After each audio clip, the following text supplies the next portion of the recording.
اللہ کے نبی صلی اللہ علیہ وسلم ہمیشہ اس کا اہتمام کرتے کہ خوبصورت بن کے اپنے گھر میں جائے. بالوں کو سنوارتے تھے، داڑھی کو کنگھی کیا کرتے تھے، تیل لگایا کرتے تھے، ہمیشہ خوشبودار رہا کرتے تھے. حضرت ابن عباس فرمایا کرتے تھے جب میں یہ چاہتا ہوں کہ میری بیوی میرے لیے اچھی بن کے رہے تو اس کی بھی تو چاہت ہے کہ میں بھی اس کے لیے اچھا بن کے رہوں. تو اللہ کے نبی صلی اللہ علیہ وسلم اس کا بہت اہتمام کرتے کہ میں گھر میں اس حال میں نہ جاؤں کہ میرے جسم کے کسی حصے سے بو آ رہی ہو. آپ گھر میں داخل ہوتے مسواک کرتے تھے، اٹھتے تھے مسواک کرتے تھے، وضو کرتے تھے مسواک کرتے تھے. آپ اس کا اہتمام کرتے کہیں میرے منہ سے بدبو نہ آئے.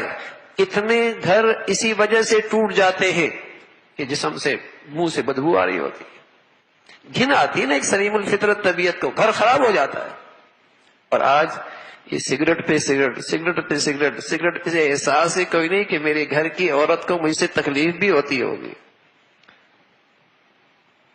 اس کے بھی کچھ احساسات ہیں نا، اس کی بیچاری کے بھی کچھ احساسات ہیں، اس کو کتنا درد ہو رہا ہوگا. ہمارا معاشرہ ہی عجیب ہو گیا ہے کہ باہر جائے گا بہت بن سنور کے دنیا کو دکھانے کے لیے، اور جہاں بننا ہے وہاں نہیں بنتا.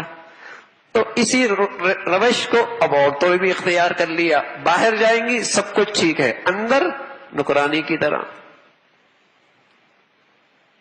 تو حضور علیہ الصلوۃ والسلام اس کا اہتمام فرمایا کرتے تھے. حضرت عائشہ فرماتے آپ اعتکاف میں تھے تو میرا گھر کا حجرہ قریب تھا، آپ سر یوں نکالا اور نکال کر مجھ سے کہا میرے سر پہ کنگھی کرو،